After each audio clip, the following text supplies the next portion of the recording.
Vice chancellor madam professor Anu Singh ji, registrar of the university, deans, faculty, students, teachers, ladies and gentleman, आप सब लोगों को सबसे पहले मेरा नमस्कार।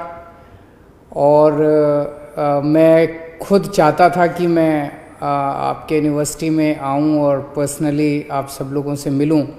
हमेशा किसी भी कॉलेज में जाना, चाहे वो किसी भी कारण से हो, किसी भी बहाने से हो, इट इज़ ऑलवेज़ मेरे लिए बहुत सुखद अनुभव होता है किसी भी कॉलेज में जाके युवाओं से मिलना, टीचर्स से मिलना। लेकिन कोविड की वजह से मैं यहाँ वीडियो कॉन्फ्रेंसिंग के ज़रिए आप लोगों से बातचीत कर रहा हूँ।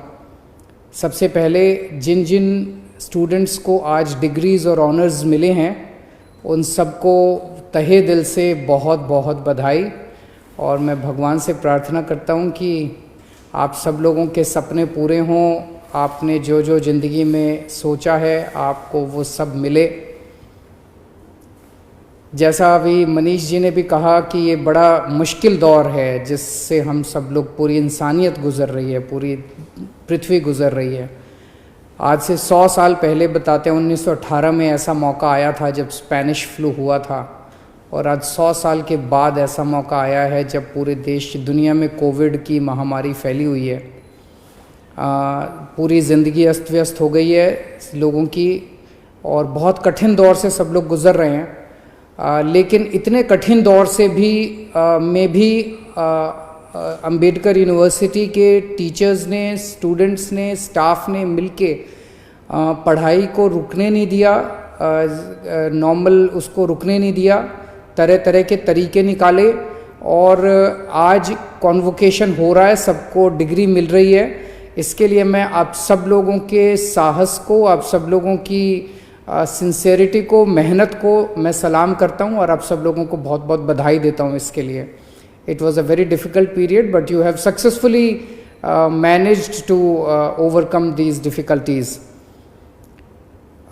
ये मौका जो होता है डिग्री मिलने वाला, ये किसी भी इंसान की ज़िंदगी में बहुत अहम मौका होता है। जब आदमी अपनी ज़िंदगी में एक फ़ेज़ से दूसरे फ़ेज़ में ट्रांजिशन करता है, जब आदमी स्टूडेंट के फ़ेज़ से और एक एडल्टहुड कह लीजिए, या अपनी अब नौकरी करेंगे, परिवार होगा, शादी करेंगे, बच्चे होंगे और फिर परिवार पालेंगे, तो एक बहुत इम्पॉर्टेंट ट्रांजिशन होता है किसी भी इंसान की ज़िंदगी के अंदर। और आने वाले समय में आप सब लोगों को, जो बच्चे पास आउट कर रहे हैं, यहाँ से पास आउट कर रहे हैं, अलग अलग यूनिवर्सिटी से पास आउट करते हैं, आप सब लोगों को इस देश की जिम्मेदारी संभालनी है, अलग अलग क्षेत्रों में संभालनी है। मैं समझता हूँ आप में से जो आज बच्चे पास आउट किए हैं, कुछ बच्चे हायर स्टडीज़ के लिए जाएंगे।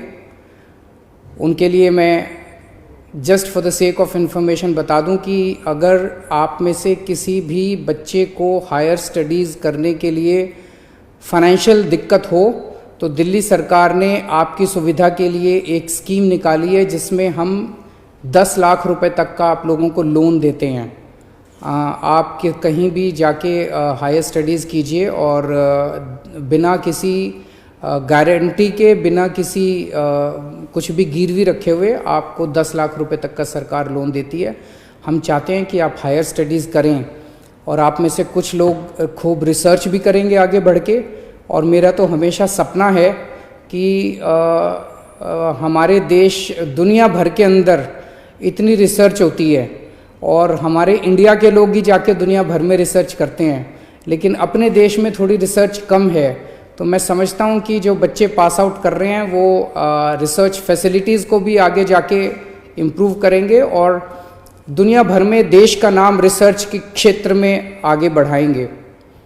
अभी वाइस चांसलर की रिपोर्ट में मैं सुन रहा था कि कई सारे स्टूडेंट्स को अच्छी अच्छी नौकरियां मिली हैं। उन सबको मैं बधाई देता हूं जिनको नौकरियां मिली हैं। कुछ में आप में से कुछ ऐसे भी होंगे जिनको एक नहीं, दो दो, तीन तीन नौकरियां भी मिली होंगी। और मेरी उन सबसे दो विनती हैं। एक तो ये कि आप अच्छी नौकरी, अच्छे से काम करें, जहाँ भी जाएं अच्छे से काम करें, देश को आगे बढ़ाएं। और दूसरी है कि नौकरी करते करते जो अभी मनीष जी ने कहा वो ये ज़रूर सोचें कि मुझे वो नौकरी छोड़ के अपनी बिजनेस कब करना है। सबको ये अपना टारगेट रखना चाहिए कि मुझे आगे जाके जॉब प्रोवाइडर बनना है। तो 1 साल 2 साल शुरू में नौकरी करना भी ज़रूरी होता है एक्सपीरियंस लेने के लिए, कहीं ना कहीं नौकरी ज़रूर कीजिए, लेकिन 1 साल 2 साल 3 साल 4 साल के बाद नौकरी छोड़ के आपको इस देश के युवाओं के लिए, दूसरे लोगों के लिए नौकरियां तैयार करनी हैं। And that is the leadership role that the university has to play, the faculty has to play, and the students passing out from this university have to play. और जो लोग निकलने के बाद बिजनेस करेंगे, अभी करेंगे या बाद में करेंगे, उनके लिए मैं बताना चाहता हूँ कि अभी हम लोग कुछ दिनों के बाद एक स्टार्टअप पॉलिसी लेके आ रहे हैं आप लोगों की मदद करने के लिए।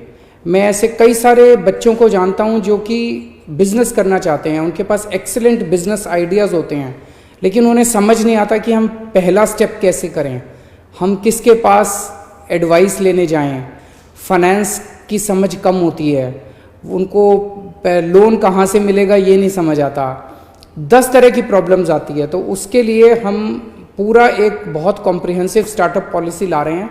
उसमें आपको पूरी लीगल गाइडेंस, टेक्निकल गाइडेंस, आपको लोन दिलवाने में मदद करेंगे, आपको कुछ सब्सिडीज़ भी देंगे और बहुत तरह की आपको मदद करेंगे, ताकि अगर आपके पास एक अच्छा आइडिया है, बिजनेस आइडिया है, तो आप उस बिजनेस आइडिया को इम्प्लीमेंट कर सकें। और मैं ज़रूर समझता हूँ और होना भी चाहिए कि आप में से कुछ लोग आगे जाके पॉलिटिशियन भी बनेंगे, और बनना भी चाहिए। जो पॉलिटिशियन बनना चाहते हैं, आप सब लोगों का हमारी पार्टी में भी स्वागत है। बट जोक्स अपार्ट, आप जहाँ भी जाएं, जिस भी पार्टी में आप शामिल हों, आप आगे जाके ईमानदारी के साथ राजनीति करें। एक चीज़ तो ये कि पार्टी ज्वाइन करके पॉलिटिक्स करना, वो आप में से कुछ लोग करेंगे, लेकिन आप सब लोगों को देश की राजनीति के में पार्टिसिपेट जरूर करना पड़ेगा। जो देश और जिस देश के लोग अपने देश की राजनीति में पार्टिसिपेट करना बंद कर देते हैं और राजनीति को पॉलिटिशियंस का एरिया मानते हैं, फिर पॉलिटिशियंस ही उसमें गड़बड़ करते हैं, पॉलिटिशियन पैसा कमाते हैं, पॉलिटिशियंस चोरी करते हैं, पॉलिटिशियंस गुंडागर्दी करते हैं। आपको as a citizen, democracy is by the people, of the people, for the people. If the people remain silent and if the people go to sleep and if the people stop participating in democracy, then obviously democracy will go for a toss. वो जनतंत्र तो survive ही नहीं करेगा। तो आप directly politics में आए या ना आए, लेकिन as a citizen of this country you have to participate in politics, being a part of democracy. जहां भी रहें आप, जो भी करें आप देश को हमेशा सामने रखिएगा। इस देश ने आपको बहुत कुछ दिया, लेकिन जब भी जो कुछ भी करें, हमेशा देश को सामने रखिएगा, इस देश के लोगों को सामने रखिएगा। और हमें सबको मिलके, मैं हमेशा बार बार कहता हूं कि दुनिया का सबसे खूबसूरत और सबसे बेहतरीन देश भारत है, और भारत के लोग भी बहुत अच्छे हैं। हमारे सिस्टम्स थोड़े ख़राब हैं, इन सारे सिस्टम्स को हम सब मिलके ठीक करेंगे। मैं फिर से भगवान से प्रार्थना करता हूं कि आप सब लोगों को भगवान खूब खुशियां दे, आप सब लोगों के सपने पूरे हों और आगे चल के आप बहुत अच्छे से इस देश की बागडोर संभालें। नमस्कार, शुक्रिया।